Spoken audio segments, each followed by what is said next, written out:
young entrepreneurs, a group of students who came up with innovative solutions for some of the problems of the slums that we're facing. We're joined today with a number of students who are solving these problems and having innovative solutions, like I mentioned. And we're joined with Amr Bashali and also I would like to for coming. Thank you so much. Thank you very much. Hello gentlemen, and of course we would like to first, before we start our chat, to shed some light on your group, the health prize, and you mentioned before air that it is the biggest competition among entrepreneurship throughout the whole world. So if you could start by you. Yes, health prize is the biggest social entrepreneurship competition in the world. It is found in more than 500 universities all around the world. More than 20,000 students from all the globe compete each year to solve a problem that is facing slums all over the world, and win $1 million for seed funding to start the business. Everything started 7 years ago when an Arabic student had the idea to start this thing. Then he proposed to do it with Health Business International School, found in 5 campuses around the world. In partnership with Clinton Global Initiative, this competition has been run now for 7 years. Each year, one group of students win $1 million to start their ideas. In 2013, an Egyptian guy actually won the prize, but under the name of a university in Canada, and he's actually implementing his own idea now in Kenya at the General University in Cairo. Initiative this year. We have been doing it for now 3 months, and actually we have more than 35 teams participating. They were downsized to 6 teams, which competed last week at the final competition. Only one team won this competition. This team will be presenting the GUC at the regional competition taking place in San Francisco in the US next March. And then from each city, we mentioned that the campus or the university has 5 campuses. From each city raise 1 team, so in total we will be having 5 teams. These teams go to from Egypt.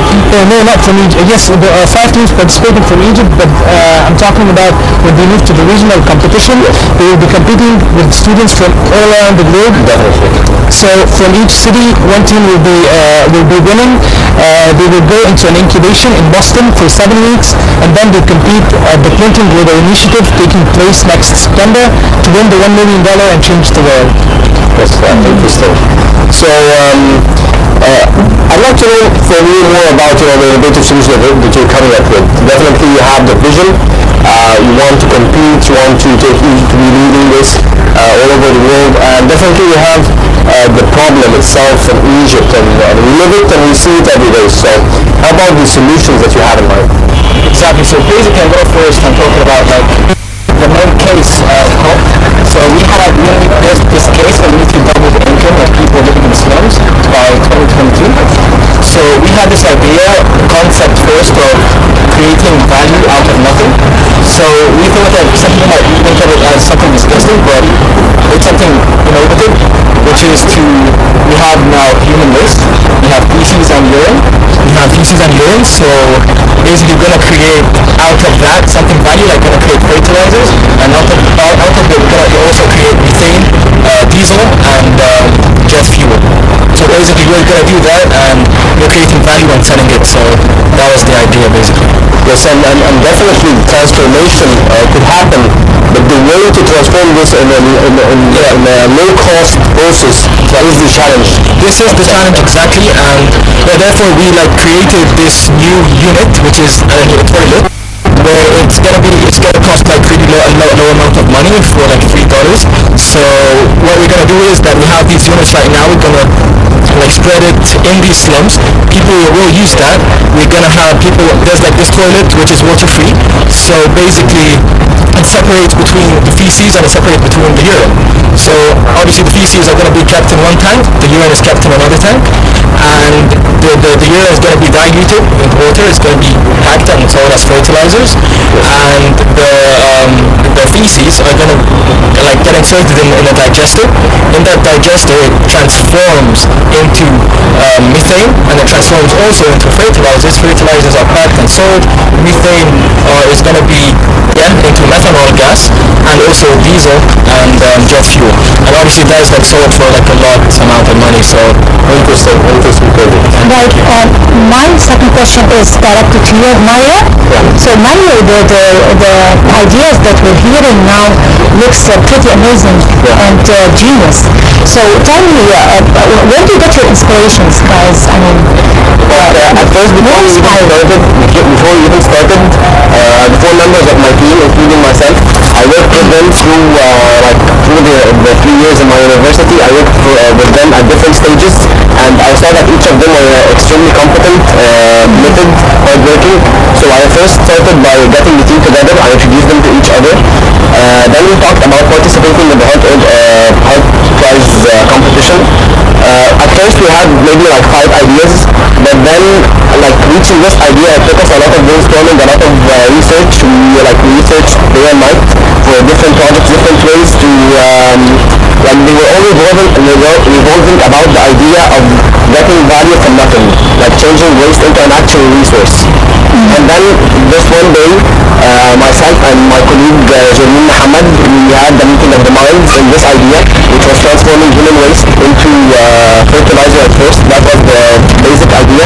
And then we developed it into transforming human waste into both fertilizer, methane, and jet fuel and car gas. That was the basic idea of like how we got together and how we started.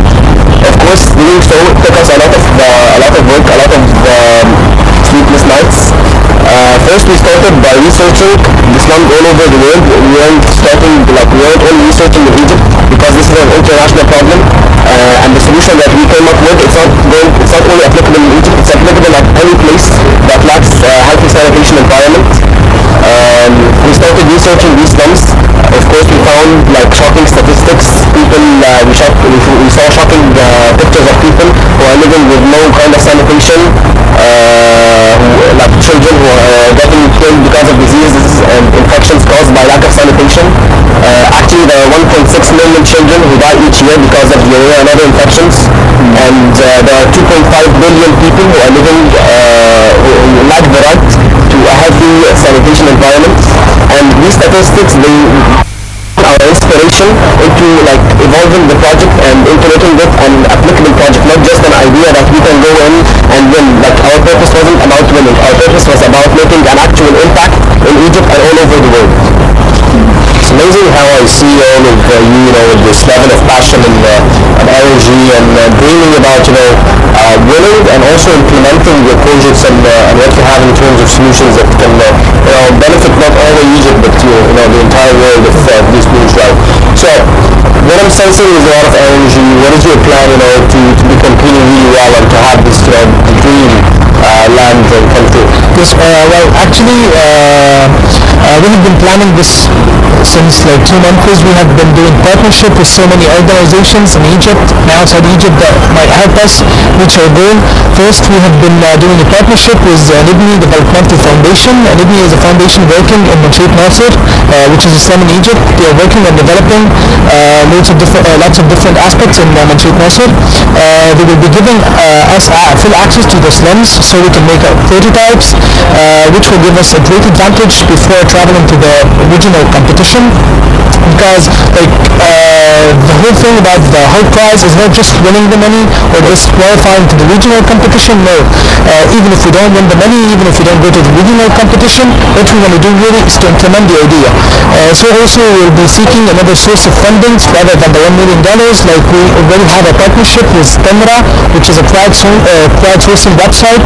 So you basically show your idea to the people, and if they are interested and they want to fund you, help you implement your idea, we just donate for you some money. So this is one of the methods.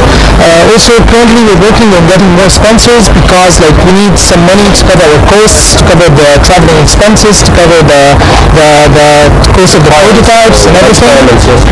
Yes. So hopefully before we go in March to the regional competition, we will be ready. We will be having a prototype and we will be implementing it ready. Right. Ahmed Shahid, from where I hear now is that your inventions could be a great solution to the state and the government that is already suffering from similar issues that is pulling the country backwards. I mean, you could be of great help to the government. Of course, until now, you as students, you are being supported by NGOs and other entities from worldwide, but not from the government. Did it, cross your mind any future plans to be able to cooperate with the government, or would suggest your inventions to officials in the government, probably so that they can finance you? Actually, this will be obviously like our priority. It's going to be a plan for sure, because what we are going to do is that we're going to like reduce the costs like on the government, and we're going to make like a large percentage of people living in the region. We're going to make them to actually live better, much better. So obviously, we're only will be cooperating with NGOs and other like say corporates which like try to be socially responsible. But obviously, the government will be obviously like one of our main aims. We will try and cooperate with them so that they will help us. And obviously, to actually help these people in slums, we will need to cooperate with the government. So yeah, basically, that's like for sure. Interesting. So, Mary, I see the majority of you in this drama. Yeah. So you can really tell me a little bit about that. Yeah, actually, we had a hard time looking for like our logo and like finding a name for our team, which was the first task. Like when we were registering for the hype online, we needed to come up with a name for the team. So we waited like till 2 days before the deadline to find out to come up with the name. The name actually it involves all the first letters of all the members. Jamil, Muhammad, Ahmed Shoaib, and Mario. And it's just with one M. It's also scientific name somewhere. Yeah, the gamma ray. But the gamma ray is a double M. Yeah, yes, of course. But we found that it was a catchy name. It represented us. It truly represented us, and it was unique. It had some kind of power in it. And you have this mix in the team where because I see we're diverse. Everybody is having his own strengths and his parts. So of course, when we were working together, like before the presentation said, before we won in the competition, we divided the tasks. Like each person worked on his strengths. Like for instance, the presentation, someone was in charge of doing the presentation itself, the financials. They were in charge, for instance, Ahmed Shoaib was the person in charge of the financials. The research and development in terms of the research, in terms of getting the information, putting them together. Me and Ahmed, Jamil was in charge of putting all the process together. Of course, we made sure at the end that each and every member knows everything about the project. Like if you ask any of us any question about the financials, the process, our future plans, all of us know the same information or the same quantity, but it's the matter of who got the information better. Yeah, who is capable of getting more information, more quality information. Well, Mario, Amr, and Ahmed, I'd like to thank you all for being here with us today, and we wish you all the best, in your upcoming plans and the innovative solutions you're trying to implement and solve a lot of issues not only in Egypt but also in the world. Thank you very much. Thank you for coming, guys. I wish you the best of luck in the business. Let's move now to a short break and return